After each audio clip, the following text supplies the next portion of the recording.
Series लगा रहे हैं और यह जो आज के दिन हम लोग टेस्ट देखेंगे यह पीसीएस मंत्रा जो स्टडी संस्था है इनके द्वारा जो RO के लिए क्रैश कोर्स और टेस्ट सीरीज कराई जा रही है उन्हीं के एक टेस्ट को यहाँ पर हम लोग पूरे व्याख्या के साथ देखेंगे। तो चलिए प्रारंभ करते हैं। इसमें आपका पहला प्रश्न है कि निम्नलिखित में से कौन सा मध्य पाषाणकालीन उत्तर प्रदेश में स्थल जो है उत्तर प्रदेश में स्थित नहीं है। तो इसमें आप देखिए जो आपका बीरभानुपुर है और सुंदरगढ़ ये उत्तर प्रदेश में नहीं है। बीरभानुपुर पश्चिम बंगाल में है, सुंदरगढ़ उड़ीसा में है, जबकि मोरहाना पहाड़ और चौपानी मांडो जो है ये उत्तर प्रदेश में है। मोरहाना पहाड़ मिर्ज़ापुर में, चौपानी मांडो इलाहाबाद में स्थित है। तो इस प्रकार से डी ऑप्शन आपका सही हो जाएगा। आगे चलते हैं। ऋग्वेद में वर्णित शब्द हरिपुरिया की पहचान निम्नलिखित में से किससे की गई है। तो इसकी जो पहचान है वो हड़प्पा सभ्यता से की गई है। ऋग्वैदिक कालीन किस संस्था के अध्यक्ष को ईशान कहा जाता था। तो समिति की जो समिति का अध्यक्ष होता था उसे ईशान कहा गया था। समिति जो है साधारण लोगों की संस्था थी और इसका सबसे प्रमुख महत्वपूर्ण कार्य राजा का चुनाव करना होता था, जबकि जो सभा होती थी सभा के अध्यक्ष को सभ्य कहा जाता था और यह कुलीन वर्ग की संस्था थी। तथा विधत दत्त ये जो है ये धार्मिक असैनिक कार्यों से संबंधित संस्था थी। इतिहासकार रामशरण शर्मा के अनुसार यह जो बी दत्त थी यह आर्यों की सबसे प्राचीन संस्था थी। आगे चलते हैं क्वेश्चन नंबर 4 पे। क्वेश्चन नंबर 4 है निम्नलिखित में से कौन सा संप्रदाय बौद्ध धर्म की हीनयान शाखा से संबंधित नहीं है। हीनयान शाखा से संबंधित आपका जो वैभाषिक है और सैद्धांतिक ये हीनयान से संबंधित, जबकि शून्यवाद और विज्ञानवाद जो हैं ये आपके महायान शाखा से संबंधित हैं। इस प्रकार से 3 और 4 डी ऑप्शन सही हो जाएगा। देखिए शून्यवाद या इसे माध्यमिका भी कहते हैं, विज्ञानवाद या उसे योगाचार भी कहते हैं। शून्यवाद के प्रवर्तक नागार्जुन थे और विज्ञानवाद के प्रवर्तक मैत्रेय नाथ थे। आगे चलते हैं। क्वेश्चन नंबर 5 देखते हैं। अशोक के अधिकतर अभिलेख कथन कांड वाला है, कथन 2 है। अशोक के अभिलेख अधिकतर प्राचीन राजमार्गों के किनारे मिले हैं, बिल्कुल सही। इन अभिलेखों से अशोक के गृह नीति, वैदेशिक संबंध, धम्म नीति तथा राज्य विस्तार की जानकारी मिलती है। तो ये दोनों ही कथन यहाँ पर सही है, इसलिए ऑप्शन सही हो जाएगा। आगे चलते हैं क्वेश्चन नंबर 6 पे। तो निम्नलिखित में से किस राजवंश के शासकों को 3 महान वंशों का अधिपति कहा जाता था। तो 7 महान वंश को कहा जाता था।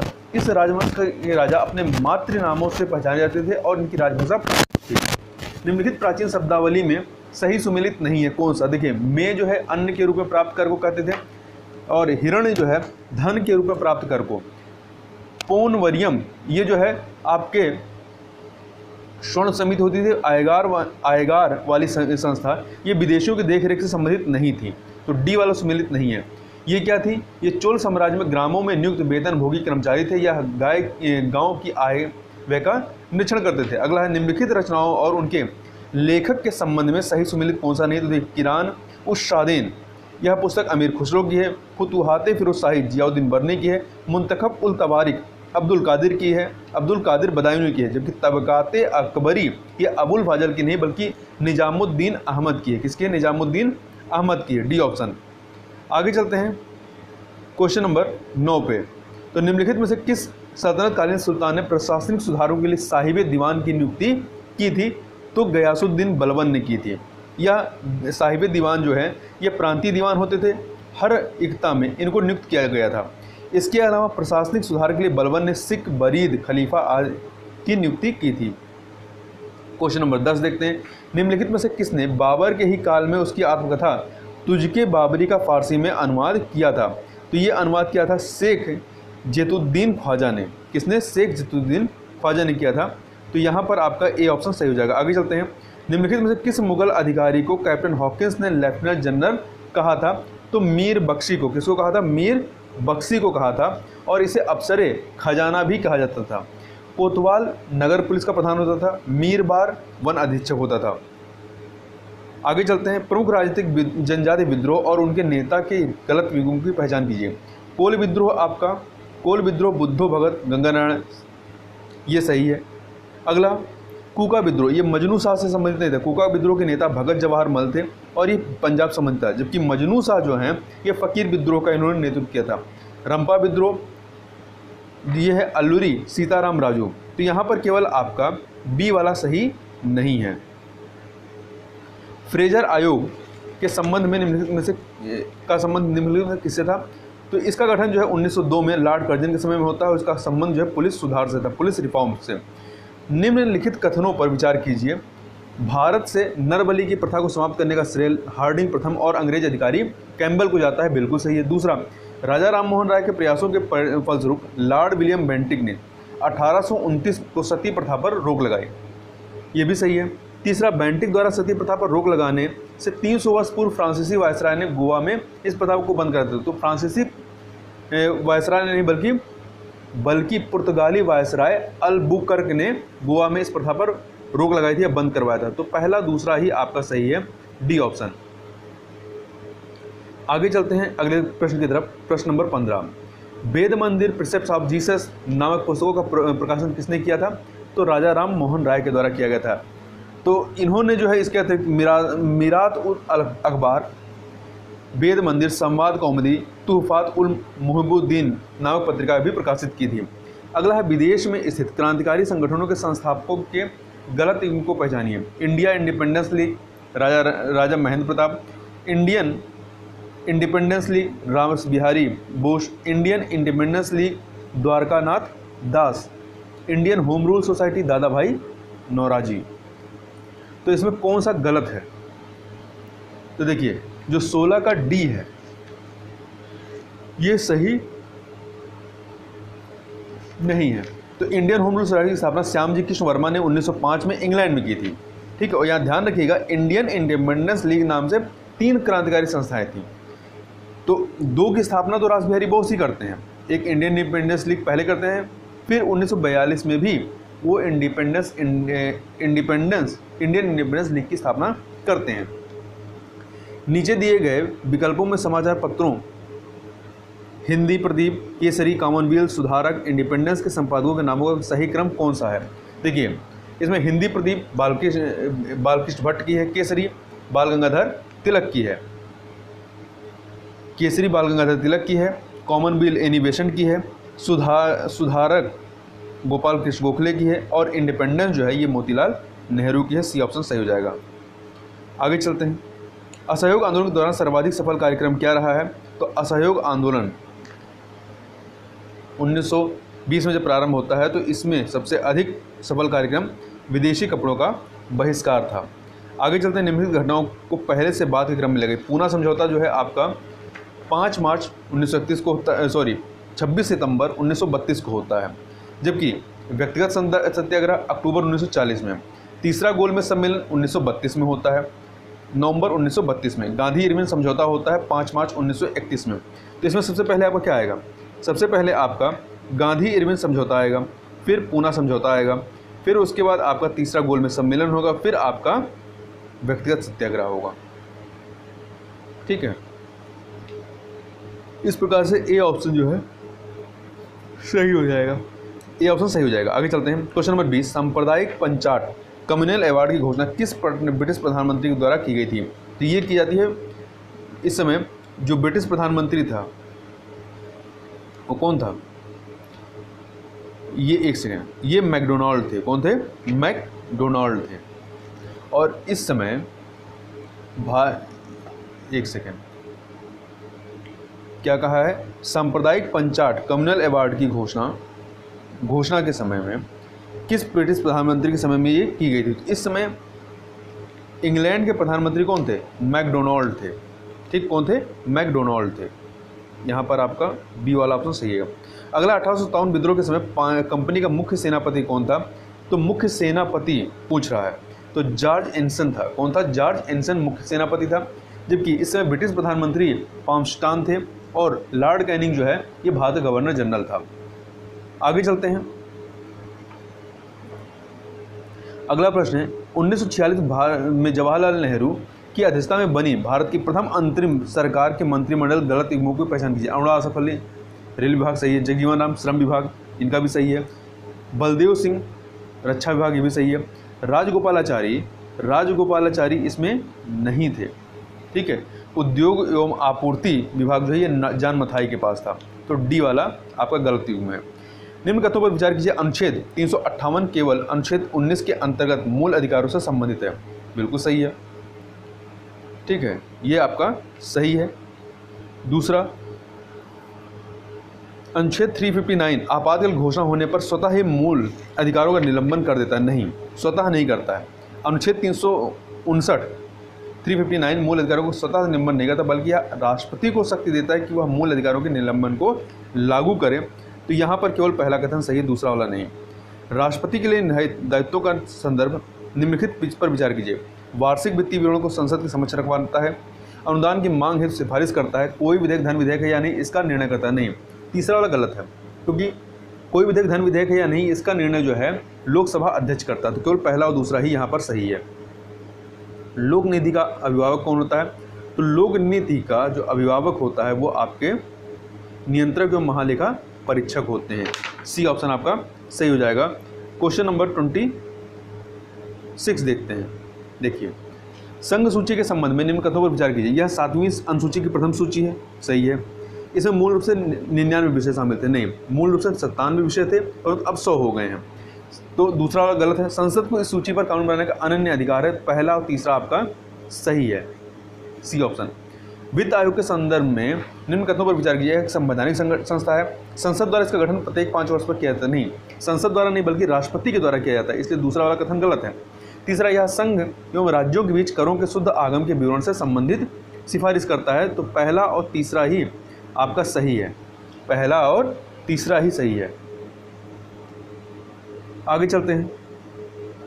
निम्न में से किस संशोधन के द्वारा लोकसभा के सदस्यों की संख्या को 545 किया गया? तो जो 31वां संविधान संशोधन अधिनियम 1973 का था 1973, इसके तहत लोकसभा के सदस्यों की संख्या को 525 से बढ़ाकर के 545 किया गया।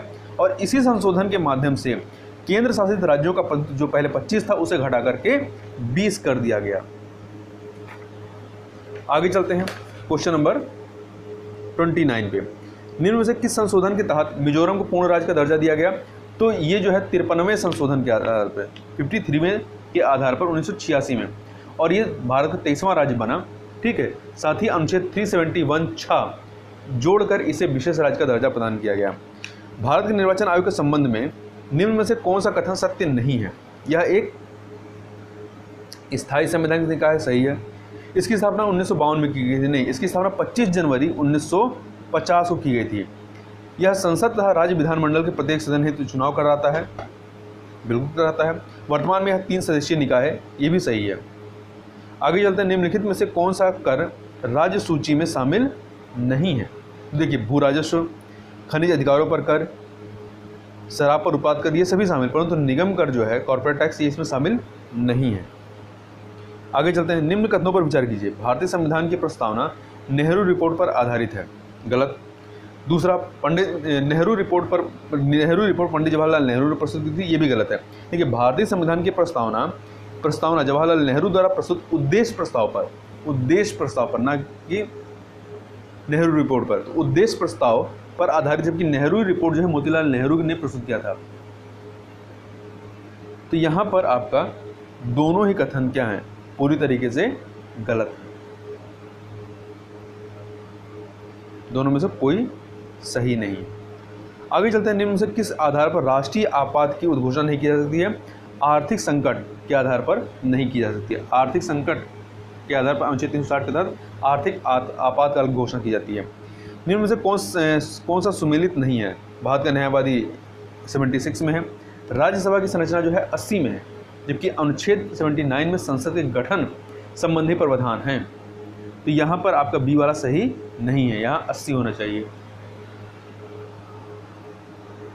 वार्षिक वित्तीय विवरण अनुच्छेद 112 में है और संविधान संशोधन अनुच्छेद 368 में है। आगे चलते हैं क्वेश्चन नंबर 35। यह एक गद्यांश टाइप का दिया गया है पैराग्राफ। यह मिस्टर पवन के समान है और यह एड्रियाटिक तट पर अनुभव की जाने वाली ठंडी उत्तर पूर्वी हवा है। यह प्रचंड और महाद्वीपीय यूरोप और भूमध्यसागरीय के बीच दबाव के अंतर कारण उत्पन्न होती है। यह आमतौर पर सर्दियों में प्रवाहित होती है, जब महाद्वीप यूरोप पर वायुमंडलीय दबाव भूमध्यसागर की तुलना में अधिक होता है। तो ये जो है बोरा जो गर्म हवा चलती है उसके संबंध में व्याख्या की गई है। आगे चलते हैं। एशियाई विकास बैंक के बारे में निम्नलिखित कथनों पर विचार कीजिए। ठीक है, देखिए, भारत इसका संस्थापक सदस्य रहा है, बिल्कुल सही है। 1960 के दशक में इसकी शुरुआत होती है, 1966 में इसकी स्थापना की गई थी और भारत इसका संस्थापक सदस्य था। तो पहला वाला सही हो गया। दूसरा, भारत जो है एशियाई विकास बैंक की वित्तीय पूंजी में सबसे बड़ा हिस्सा रखता है, नहीं, जापान रखता है, इसलिए इसमें कौन सही नहीं है, दूसरा वाला बी वाला सही नहीं है। आगे चलते हैं, क्वेश्चन नंबर 137 देखते हैं। यह है भीमबेटका पेंटिंग के संदर्भ में निम्नलिखित में से कौन सा या से कथन सही है। देखिए, इस पेंटिंग को पूरा पाषाण युग से लेकर के मध्य युग तक चिन्हित किया गया था, सही है। चित्र में लोगों के दैनिक जीवन के तरीके को दर्शाया गया, ये भी आपका सही है, ठीक है। तो यहाँ पर दोनों कथन आपके क्या हैं, सही है। आगे चलते हैं, आर्कटिक परिषद के संबंध में निम्नलिखित कथनों पर विचार कीजिए। यह एक अंतर सरकारी फोरम है, सही है।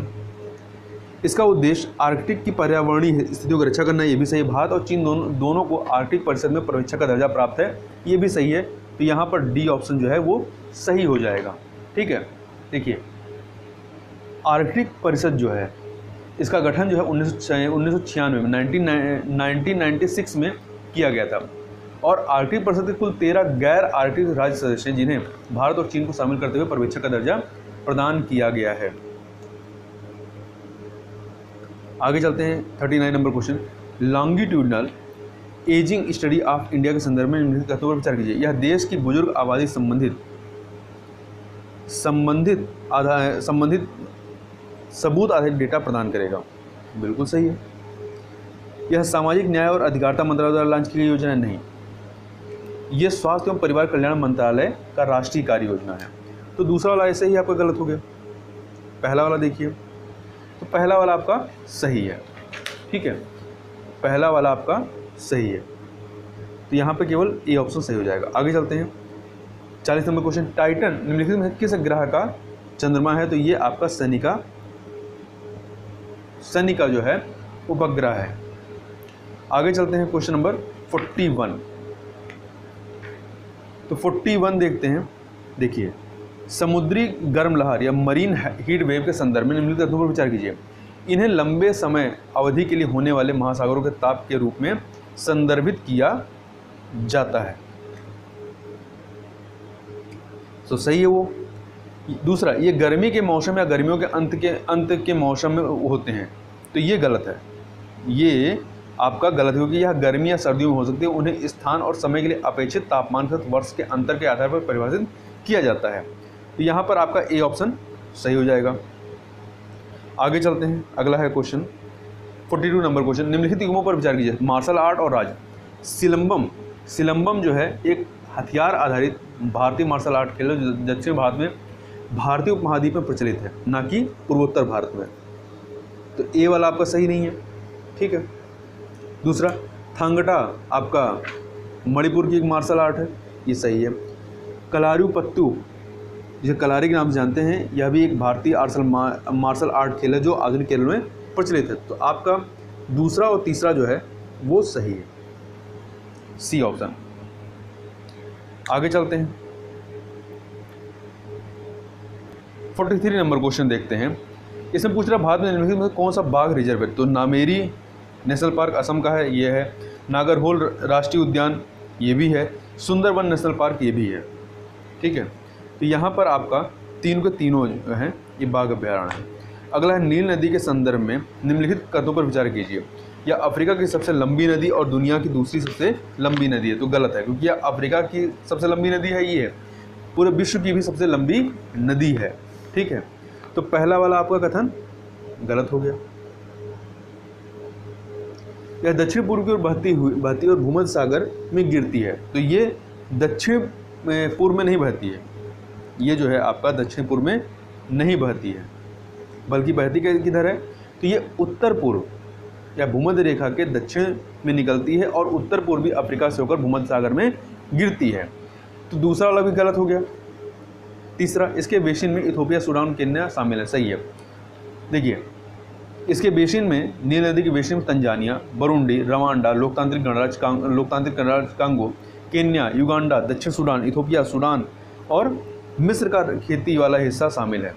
इसका सबसे दूर का स्रोत जो है बुरुंडी में कगरा नदी है। यहाँ पे सी ऑप्शन आपका सही हो जाएगा। अगला है निम्नलिखित में से कौन सा गर्म महासागर की धारा उत्तर से दक्षिण की ओर बहती है? तो आपकी ब्राज़ील धारा जो कि अटलांटिक महासागर में बहती है, और इसके अतिरिक्त जो है आपका अंगुलिहास धारा हिंद महासागर में बहती है। पहला और तीसरा, सी ऑप्शन जो है वो आपका सही हो जाएगा। अगला है हाल ही में शिवालिक हाथी रिजर्व का निरूपण हुआ या निम्नलिखित में किस राज्य में स्थित है? तो ये जो है आपका उत्तराखंड में स्थित है। कहाँ पे? उत्तराखंड में स्थित है।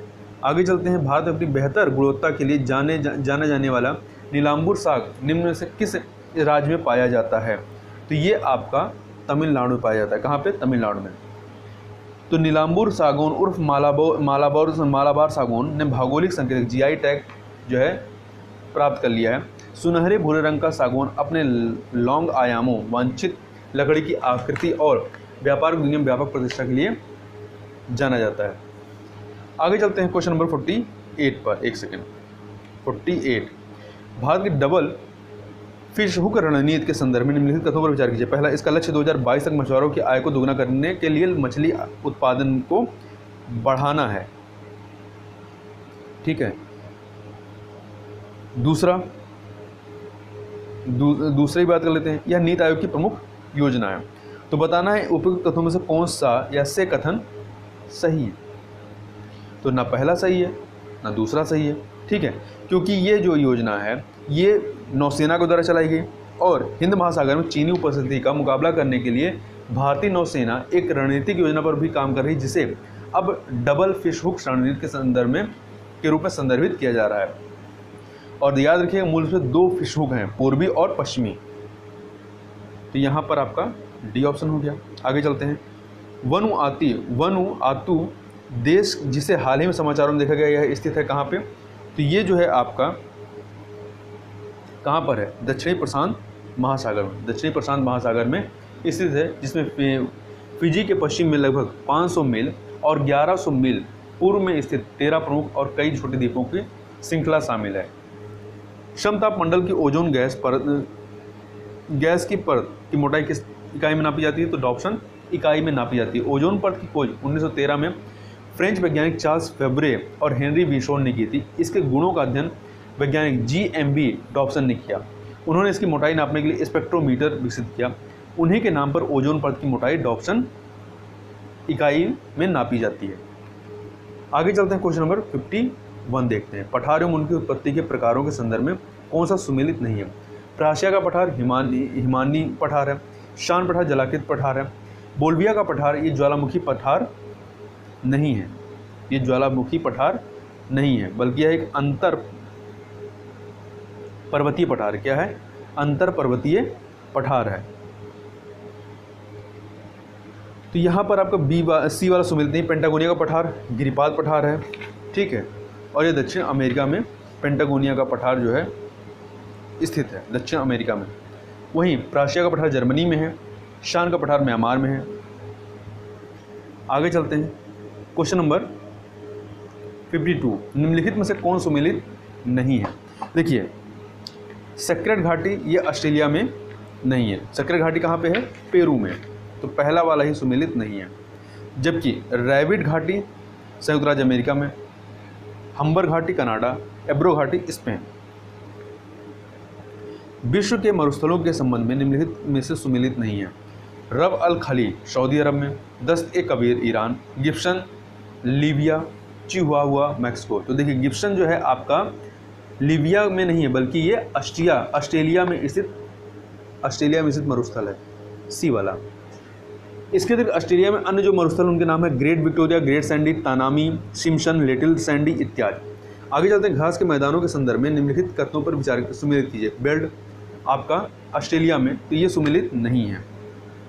ये आपका सुमेलित नहीं है क्योंकि बेल्ट जो है ये घास के मैदान दक्षिण अफ्रीका में पाए जाते हैं। ऑस्ट्रेलिया में डाउन्स पाए जाते हैं। कंपास ब्राज़ील के पेरी उत्तरी अमेरिका, और पंपास जो है ये उरुग्वे में होती है। आगे चलते हैं। 155 नंबर क्वेश्चन। निम्नलिखित में कौन सा देश अंतर्महाद्वीपीय देश है? तुर्की और आपका बुर्किना फासो है। तुर्की और जॉर्जिया है। तुर्की और जॉर्जिया 1 और 3, अर्थात बी ऑप्शन। एक से अधिक महाद्वीपों में विस्तृत देश को अंतर महाद्वीपीय देश कहलाते हैं। तुर्की व जॉर्जिया अंतर महाद्वीपीय देश हैं। 56 नंबर क्वेश्चन, झील और उनकी अवस्थिति के संदर्भ में सुमेलित कौन सा नहीं है? मिशिगन झील संयुक्त राज्य अमेरिका, अथावास्का झील कनाडा, बाल्खा झील ये तुर्की में नहीं है। ठीक है, बाल्खा झील जो है आपका कजाकिस्तान में है और साइमा झील जो है ये फिनलैंड में स्थित है। अगला है, कपास के धूल के कारण होने वाला रोग कौन सा होता है? बिसिनोसिस होता है। क्या होता है? बिसिनोसिस होता है। देखिए, एंथ्रोकोसिस जो है ये कोयले की राख के कारण होता है। बेगासोसियस जो है ये आपका इसके कारण कपास के कारण होता है, जबकि टोबेकोसिस रोग है तंबाकू की धूल के कारण होता है। आगे चलते हैं क्वेश्चन नंबर 58, निम्नलिखित में सुमेलित नहीं है कौन सा? एक करीबाबाद जाम्बिजी नदी पर, आसवानबाद नील नदी पर, सेन्नार बांध अमेजन नदी पर, केची बांध नाइजर नदी पर नहीं है। केची बांध जो है ये नाइजर नदी पर, सॉरी केची बांध तो नाइजर पर है, पर सेन्नार बांध जो है, सेन्नार बांध ये नील नदी पर है, ना कि अमेजन पर है। ठीक है, तो इतनी बात याद रखिएगा। आगे तो सी वाला सुमेलित नहीं। आगे चलते हैं, विस्के की खाड़ी द्वारा अलग किया जाता है किसको? तो मैप में आप देखेंगे तो फ्रांस और स्पेन को अटलांटिक महासागर की तरफ से। निम्न से किसे 5 महासागरों का पत्तन कहा जाता है? तो आपका मास्को पत्तन को कहा जाता है, मास्को को। ठीक है, तो देखिए मास्को को 5 महासागरों का पत्तन कहा जाता है क्योंकि जो नदियों में नहरों द्वारा कैस्पियन सागर, काला सागर, बाल्टिक सागर, लडोंगा झील तथा श्वेत सागर के द्वारा आर्कटिक महासागर से जुड़ा हुआ है। अगला है, ट्रांसफार्मर का प्रमुख कार्य क्या होता है? तो इसका प्रमुख कार्य जो है विभवांतर बल के मान को बढ़ाना और घटाना होता है।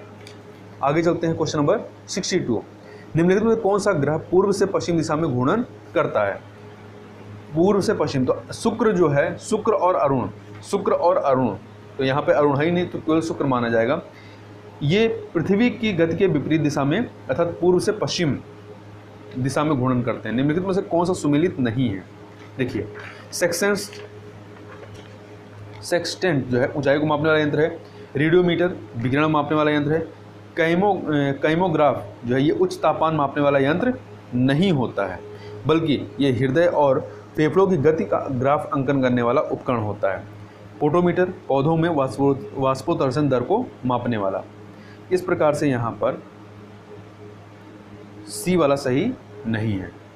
किसी वस्तु का प्रतिबिंब रेटिना पर कितने समय तक बना रहता है? 1/10 सेकंड तक बना रहता है और मानव दृष्टि का यह विशेष गुण दृष्टि निर्बंधन कहलाता है। निम्न में से कौन सा कथन सत्य है? दाब बढ़ाने से द्रव का क्वथनांक बढ़ जाता है। बिल्कुल बढ़ जाता है, सही है। ठीक है, वहीं पे आगे देखते हैं, इसमें अशुद्धि मिलाने से द्रव का क्वथनांक घट जाता नहीं, दोनों ही दशाओं में इसका क्वथनांक जो है वो बढ़ जाता है।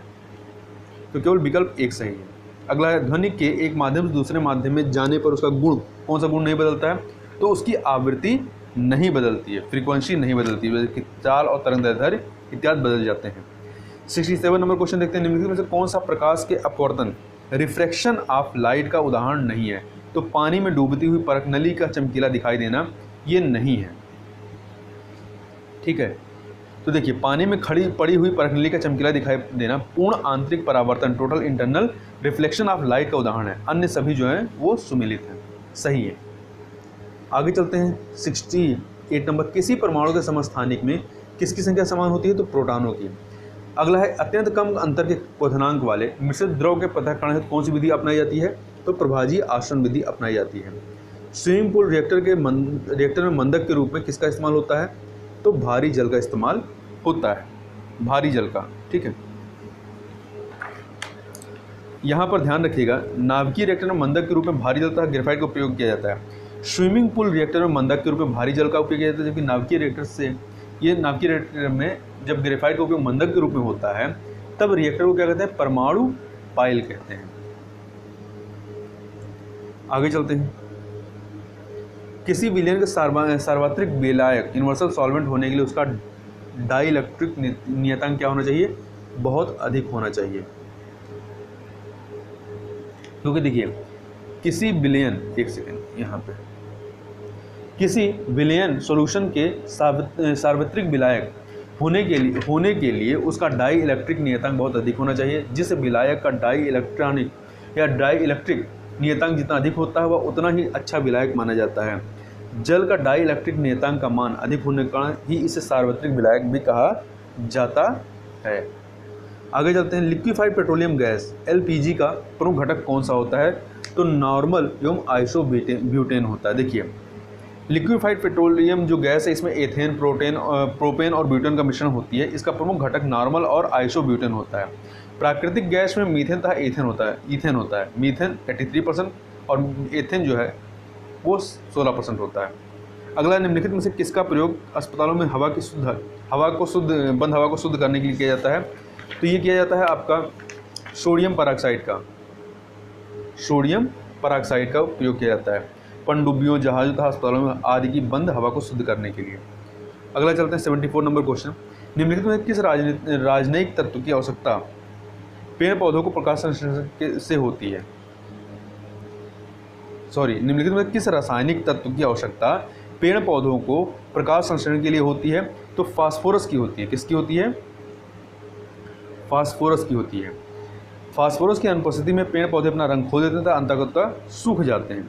75 नंबर क्वेश्चन देखते हैं, सामान्य मनुष्य में पाए जाने वाले कुल 32 दांतों में सर्वाधिक संख्या किसकी होती है? तो जो सर्वाधिक संख्या है, एक सेकेंड, सर्वाधिक संख्या किसकी है? ये आपके इसमें देख लेते हैं किसकी किसकी है। तो इसमें चवर्णक की इसकी सर्वाधिक संख्या होती है, कुल 6 होते हैं, जबकि कृंदक की संख्या 4 होती है, रदनक की संख्या 2 होती है, अग्रचरणों की संख्या भी 4 होती है। आगे चलते हैं, निम्नलिखित में से कौन सा पौधों के लिए दीर्घ मात्रिक पोषक तत्व है? यहाँ पे माइक्रो लिखा हुआ है इंग्लिश में, यहाँ माइक्रो MA होना चाहिए, MACRO, ठीक है। तो इसमें दीर्घ मात्रिक पोषक तत्व कौन सा नहीं है? लोहा नहीं है, ठीक है, लोहा नहीं है।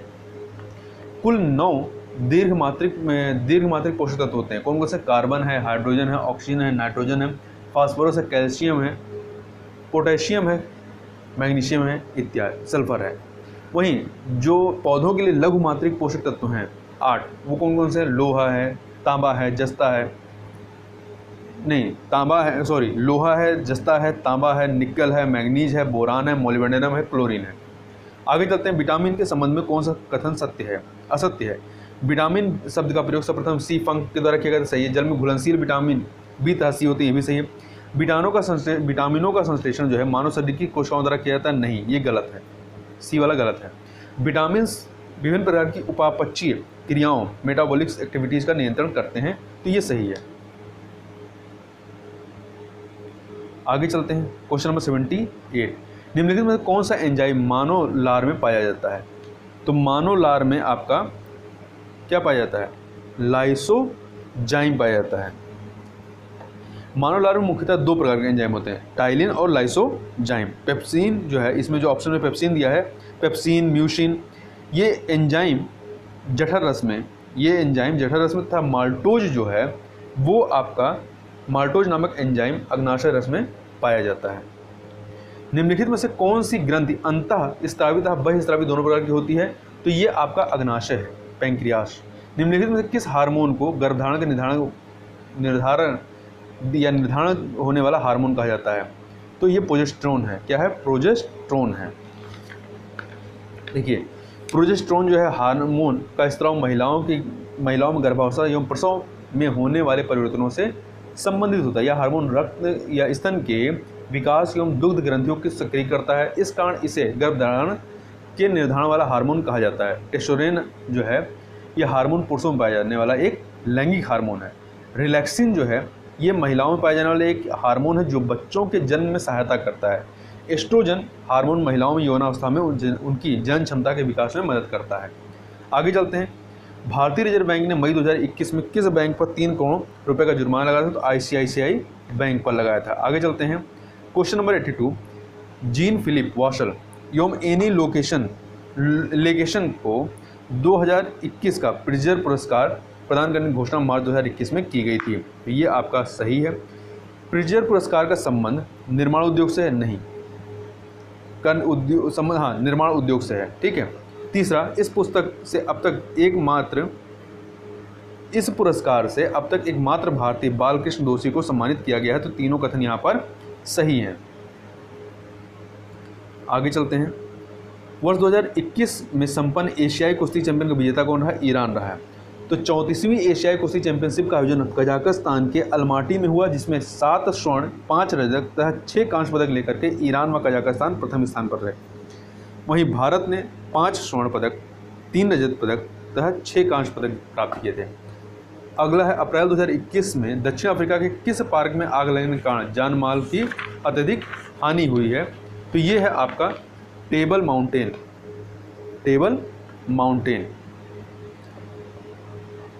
तो यहाँ ध्यान रखिएगा, ये आपका है कहाँ पे? दक्षिण अफ्रीका के केप टाउन शहर के समीप है। आगे चलते हैं 85 नंबर क्वेश्चन। निम्न कथनों पर विचार कीजिए। निम्न कथनों पर पहला है, 22वें राष्ट्रमंडल खेलों का आयोजन बर्मिंघम इंग्लैंड में किया गया। बिल्कुल सही है। 22वें राष्ट्रमंडल खेल में इस बार महिला क्रिकेट को पहली बार शामिल किया गया था। T20 फॉर्मेट में शामिल किया गया था।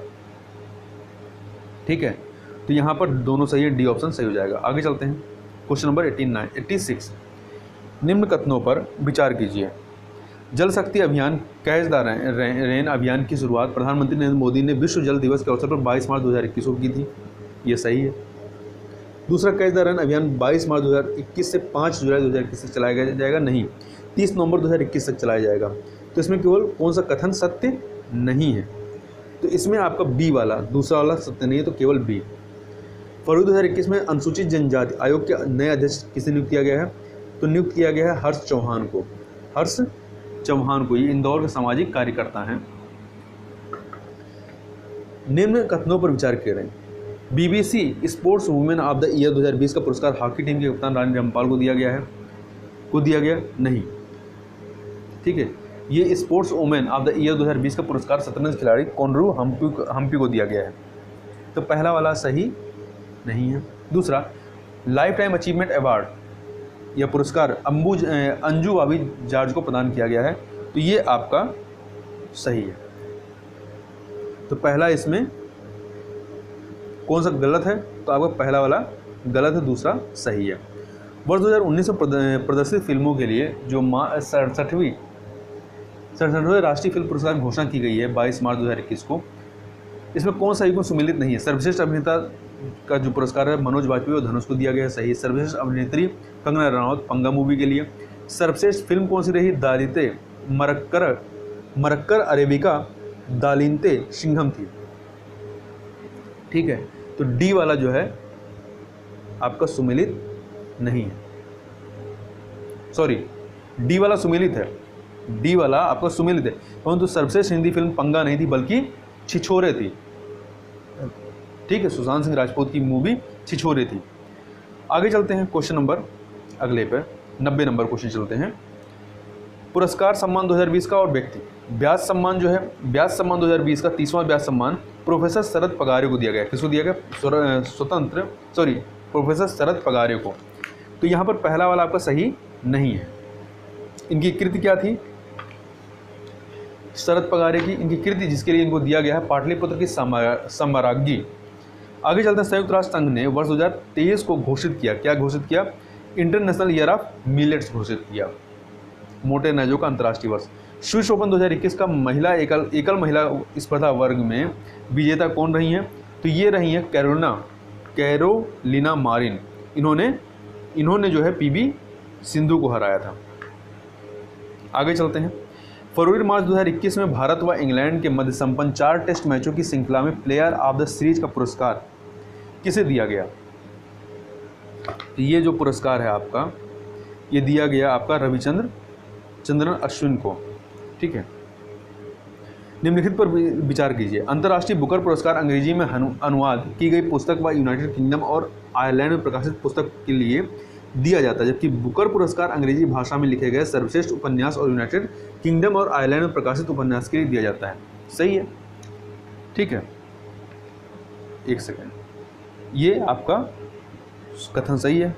दूसरा, डेविड डियोप को इंटरनेशनल बुकर प्राइज 2021 प्रदान किया जाएगा। तो कथन दोनों सही हैं, दोनों कथन यहाँ पर सही हैं।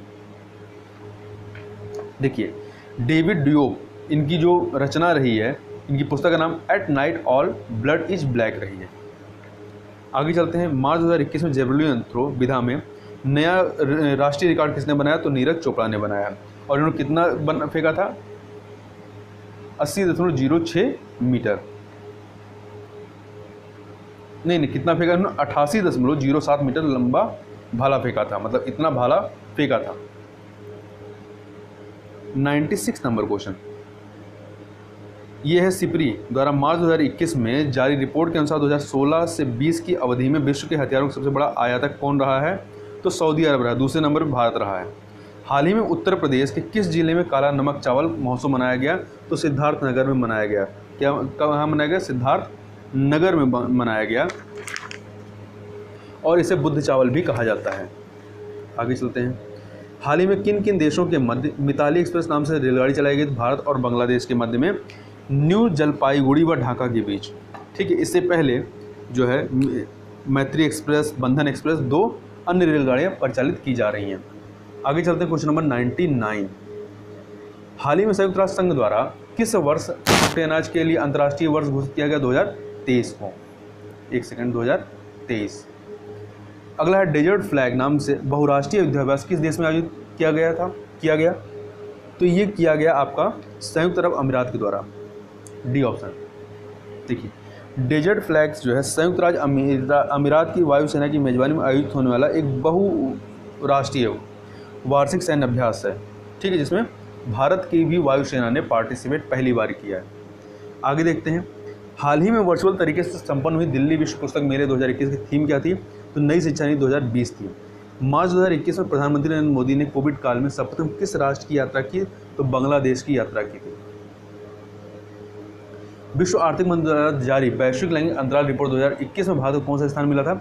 140वां। 156 देशों में भारत 140वें स्थान पर रहा है। तो 100 और पहले नंबर पे कौन रहा है? पहले नंबर पे आइसलैंड रहा है। और यह जो रिपोर्ट है वो 4 चीज़ों पे मेजर की जाती है। कौन कौन सी? पहला है आर्थिक सहभागिता और अवसर, आर्थिक सहभागिता और अवसर। दूसरा है शैक्षणिक उपलब्धि, स्वास्थ्य एवं जीवित रहन सहन। इसके अतिरिक्त राजनीतिक सशक्तिकरण है। ये सारी जो चीज़ें हैं, इन पर, ये 4 चीज़ों पर ये निर्भर करती है या आधारित होती है। आगे चलते हैं क्वेश्चन नंबर 104। बीसीसीआई द्वारा सत्र 2020-21 के लिए जारी अनुबंधित क्रिकेटरों की A+ श्रेणी में कौन सा खिलाड़ी शामिल नहीं है? तो इसमें आपका शिखर धवन शामिल नहीं है, जबकि 3 जो है A+ श्रेणी में 3 खिलाड़ी हैं। कौन कौन से? विराट कोहली, रोहित शर्मा और जसप्रीत बुमराह। सरकार द्वारा स्वर्ण आभूषणों पर हॉलमार्किंग कब से अनिवार्य की गई है? 1 जून 2021 से। आगे चलते हैं। उत्तर प्रदेश की जनसंख्या में जनगणना 2011 के अनुसार न्यूनतम जनसंख्या वृद्धि दर किस जिले में हुई है? तो ये हुई है आपकी कानपुर में। कानपुर में कितनी हुई है? 9.9%। अगला है जनगणना 2011 के अनुसार 2001 से 2011 के मध्य शहरी जनसंख्या में सर्वाधिक 10 की वृद्धि दर वाला राज्य कौन सा है? ठीक है, तो ये देखिए आपका सिक्किम है। कौन सा है? सिक्किम, सी वाला। देखिए, जनगणना 2011 के अनुसार 2001 से 11 के मध्य भारत की जनसंख्या में वृद्धि दर 17.7% है। इस दौरान ग्रामीण जनसंख्या में वृद्धि दर 12.3% और शहरी जनसंख्या वृद्धि दर 71.8% रही है। ठीक है, तो इसमें केंद्र शासित, यदि सब में देखेंगे तो केंद्र शासित प्रदेश दमन दीव में सर्वाधिक है 218.8%, जबकि राज्यों में सिक्किम है 153.4% रही है, जो 10 की वृद्धि दर रही। जनगणना 2011 के अनुसार 2001 से 2011 के मध्य उत्तर प्रदेश की जनसंख्या की 10 की वृद्धि दर कितनी रही है? तो 22.22% रही है। 108 का बी।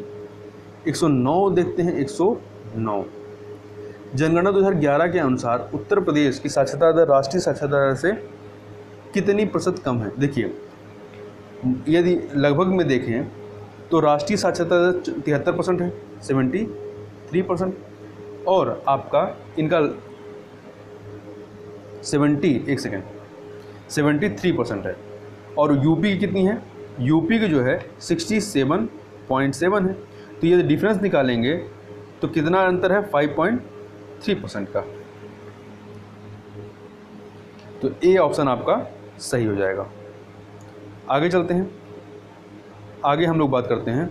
देखिए, जनगणना 2011 के तहत निम्न कथनों पर विचार कीजिए। पहला, उत्तर प्रदेश की अनुसूचित जनजातियों में लिंगानुपात कितना है? 951, सही है। सर्वाधिक अनुसूचित जनजाति जनसंख्या वाला जिला सोनभद्र है, और सबसे कम वाला कौन सा है?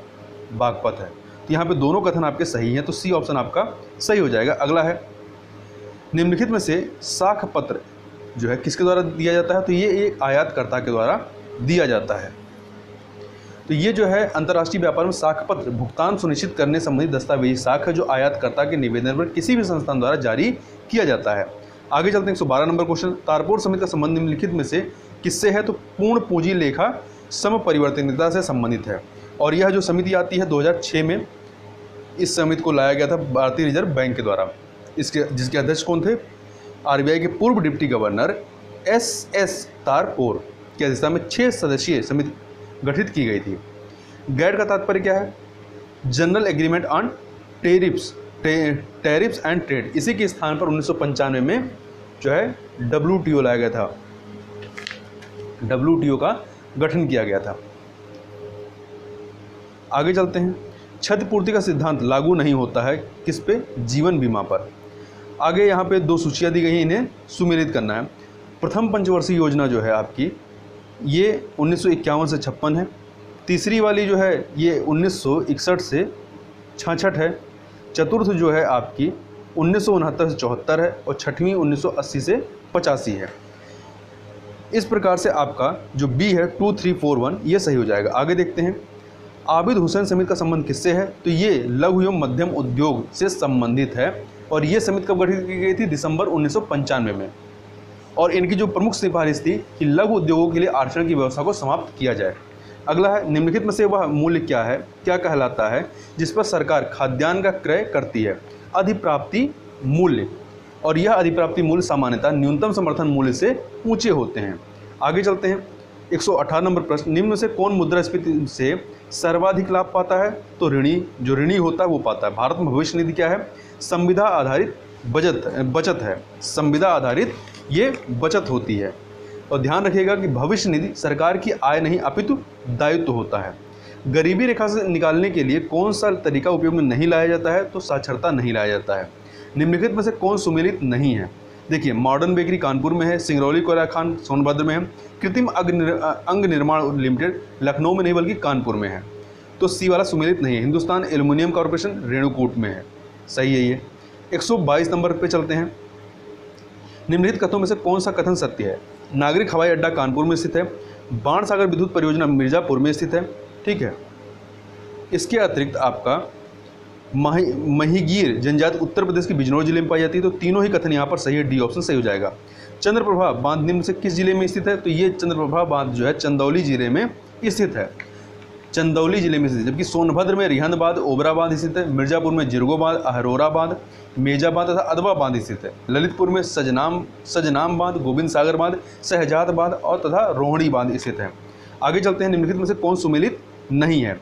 देखिए, खरवार जनजाति देवरिया बलिया वाराणसी में, गोंड जनजाति महाराजगंज में, बुक्सा जनजाति बिजनौर में, जौनसारी जनजाति जालौन में नहीं पाई जाती, क्योंकि जालौन और फैजाबाद में कोई जनजाति नहीं पाई जाती है।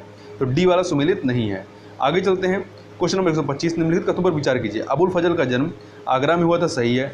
पंडित रविशंकर का जन्म वाराणसी में हुआ था, ये भी सही है। लाल बहादुर शास्त्री का जन्म भदोही में हुआ था, ये गलत है। इनका जो जन्म है चंदौली में हुआ था। तो पहला और दूसरा ही सही है, तो बी ऑप्शन सही हो जाएगा। अगला, निम्नलिखित में से कर्मा लोक नृत्य का क्षेत्र पहचानिए। तो कर्मा लोक नृत्य जो है आपका मिर्जापुर एवं सोनभद्र में होता है। आगे चलते हैं, शाकंभरी देवी मेला किस जिले में मनाया जाता है? तो शाकंभरी देवी का मेला सहारनपुर में मनाया जाता है। जबकि महोबा में कजली महोत्सव, गोरखपुर में खिचड़ी मेला तथा बलरामपुर में देवी पाटन मेला मनाया जाता है। आगे चलते हैं, केंद्रीय बकरी अनुसंधान संस्थान उत्तर प्रदेश के किस जिले में स्थित है? तो ये आपका जो है यहाँ ऑप्शन देखिए, तो ये मथुरा में स्थित है। कहाँ पे? मथुरा में स्थित है। आगे चलते हैं, उत्तर प्रदेश हिंदी संस्थान की स्थापना किस वर्ष की गई? तो 1976 में की गई थी। 1976 में। 1979 में जो है आपका उत्तर प्रदेश कृषि अनुसंधान परिषद की स्थापना, 1972 में उत्तर प्रदेश बेसिक शिक्षा परिषद की स्थापना की गई थी, और 1958 में उत्तर प्रदेश भाषा विभाग की स्थापना की गई थी। निम्नलिखित में से कौन सुमेलित नहीं है? तो देखिए, उत्तर प्रदेश वही योजना 1992 का है, बाबा साहब भीमराव अम्बेडकर विश्वविद्यालय लखनऊ में है, इंडियन पॉलीमर्स पॉलीफाइबर्स लिमिटेड, ये रायबरेली में नहीं है बल्कि आपका कहाँ पे है, ये बाराबंकी में है। रायबरेली में रेल पहिया कारखाना है। बटेश्वर मेला आगरा, तो सी वाला सही नहीं है। अगला है दिए गए विकल्पों में से बेजोड़ संख्या कौन है, तो देखिए 131, 151, 181, 171 है, क्योंकि ये सभी जो हैं अभाज्य संख्या हैं, जबकि 171 आप 3 से डिवाइड करेंगे तो डिवाइड हो जाएगा, तो ये अभाज्य नहीं है। आगे चलते हैं।